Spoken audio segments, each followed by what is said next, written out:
नमस्कार मित्रांनो, the GK zone Marathi या चॅनलमध्ये आपले स्वागत आहे। आज आपण चालू घडामोडीवर काही महत्त्वाचे व निवडक प्रश्न उत्तरे पाहणार आहोत। चला तर सुरू करूया। जागतिक बँकेच्या आर्थिक सल्लागार पॅनलमध्ये कोणत्या भारतीयाचा समावेश झाला आहे? जागतिक बँकेच्या आर्थिक सल्लागार पॅनलमध्ये राकेश मोहन या भारतीयाचा समावेश झाला आहे। महाराष्ट्र राज्यातील सांगली जिल्ह्यातील कोणत्या शहरात बनवलेल्या सतार आणि तानपुरा वाद्यांना GI टॅग प्राप्त झाला आहे? मिरज या शहरात बनवलेल्या सतार आणि तानपुरा वाद्यांना GI टॅग प्राप्त झाला आहे। वरिष्ठ महिला राज्य अजिंक्यपद कुस्ती स्पर्धा कोठे आयोजित करण्यात आली होती? वरिष्ठ महिला राज्य अजिंक्यपद कुस्ती स्पर्धा छत्रपती संभाजीनगर येथे आयोजित करण्यात आली होती। वरिष्ठ महिला राज्य अजिंक्यपद कुस्ती स्पर्धेत महाराष्ट्र केसरी 2023-24चा बहुमान कोणी पटकाविला आहे? भाग्यश्री फंड यांनी पटकाविला आहे। देशात मतदार नोंदणीचे सर्वाधिक प्रमाण कोणत्या राज्यात आहे? देशात मतदार नोंदणीचे सर्वाधिक प्रमाण तेलंगणा या राज्यात आहे। महाराष्ट्र राज्यात मतदार नोंदणीचे प्रमाण किती टक्के आहे? महाराष्ट्र राज्यात मतदार नोंदणीचे प्रमाण 71.7% आहे। भारत सरकारने प्रधानमंत्री मुद्रा योजना कधी सुरू केली होती? भारत सरकारने प्रधानमंत्री मुद्रा योजना 8 एप्रिल 2015 मध्ये सुरू केली होती। अमेरिकन सर्जन असोसिएशनने मानद फेलोशिपने कोणाला सन्मानित करण्यात आले आहे? डॉक्टर रघुराम पिल्लरी शेट्टी यांना सन्मानित करण्यात आले आहे। भारतीय तटरक्षक दलाने कोणत्या राज्यात तटरक्षक दलाच्या जलीय केंद्राचे उद्घाटन केले आहे? भारतीय तटरक्षक दलाने तामिळनाडू या राज्यात तटरक्षक दलाच्या जलीय केंद्राचे उद्घाटन केले आहे। पॅरिस ऑलिम्पिक ज्युरीमध्ये समावेश होणारी पहिली भारतीय महिला कोण ठरली आहे? पॅरिस ऑलिम्पिक ज्युरीमध्ये समावेश होणारी पहिली भारतीय महिला बिल्किस मीर ही महिला ठरली आहे।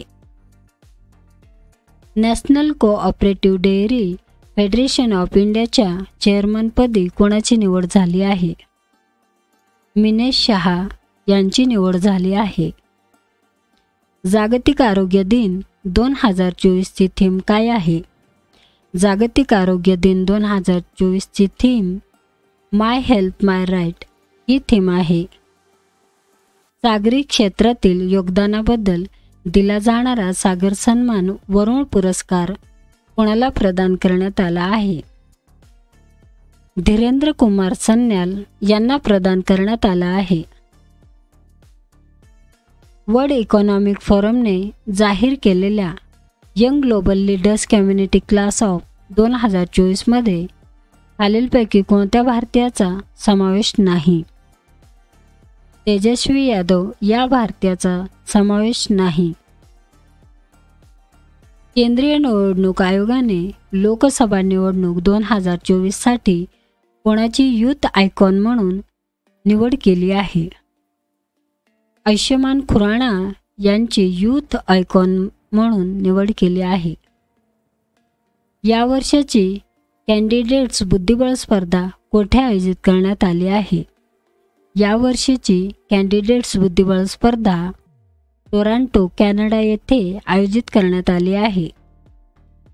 हिंदू पद्धतीने विवाह पार पाडण्यासाठी कन्यादानाची आवश्यकता नाही असा निर्णय कोणत्या उच्च न्यायालयाने दिला आहे?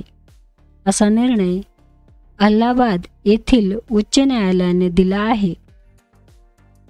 देशाची वार्षिक युरियाची मागणी सुमारे किती लाख टन आहे? देशाची वार्षिक युरियाची मागणी सुमारे 350 लाख टन आहे।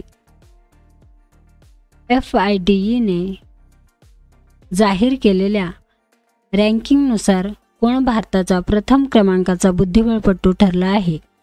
FIDEने जाहीर केलेल्या रँकिंगनुसार अर्जुन एरिगैसी हा भारताचा प्रथम क्रमांकाचा बुद्धिबळपटू ठरला आहे. FIDEने जाहीर केलेल्या रँकिंगनुसार कोणता बुद्धिबळ खेळाडू जगात प्रथम क्रमांकावर आहे? मॅक्सन कार्लसन हा खेळाडू प्रथम क्रमांकावर आहे. महाराष्ट्र राज्याच्या ईशा शेळके हिने राष्ट्रीय स्क्वॉश मानांकन स्पर्धेत किती वर्षाखालील मुलींच्या गटात विजेतेपद पटकावले आहे? 11 वर्षाखालील मुलींच्या गटात विजेतेपद पटकावले आहे. अब्देल फतेह अल सिसी यांनी कोणत्या देशाच्या अध्यक्षपदाची शपथ घेतली आहे? अब्देल फतेह अल सिसी यांनी इजिप्त या देशाच्या अध्यक्षपदाची शपथ घेतली आहे. आर्थिक वर्ष 2023-24 मध्ये भारतातील सर्वात मोठे बंदर म्हणून कोणते बंदर उदयास आले आहे? पारादीप बंदर हे बंदर उदयास आले आहे. भारतातील सर्वात मोठे बंदर म्हणून उदयास आलेले पारादीप बंदर हे कोणत्या राज्यातील आहे? ओडिशा या राज्यातील आहे. 4 एप्रिल 2024 रोजी नाटो या संघटनेचा कितवा स्थापना दिन साजरा करण्यात आला? 4 एप्रिल 2024 रोजी नाटो या संघटनेचा 75वा स्थापना दिन साजरा करण्यात आला.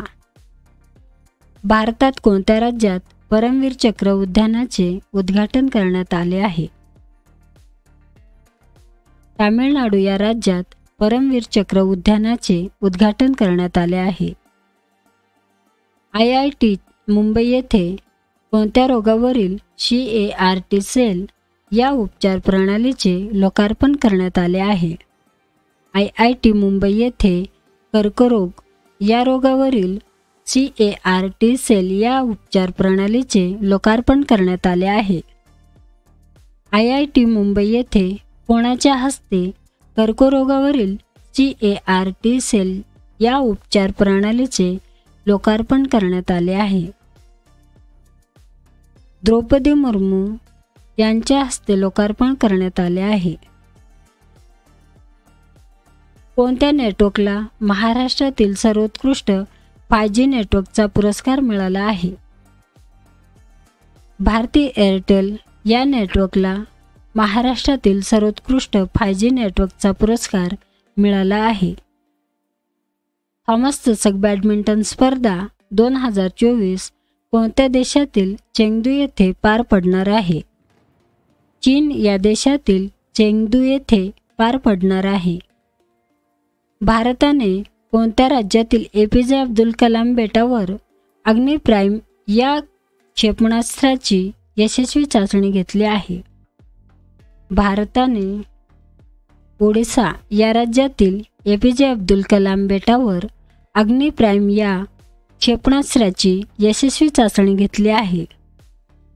फिफाने जाहीर केलेल्या क्रमवारीत कोणत्या देशाचा फुटबॉल संघ प्रथम क्रमांकावर आहे? फिफाने जाहीर केलेल्या क्रमवारीत अर्जेंटिना या देशाचा फुटबॉल संघ प्रथम क्रमांकावर आहे.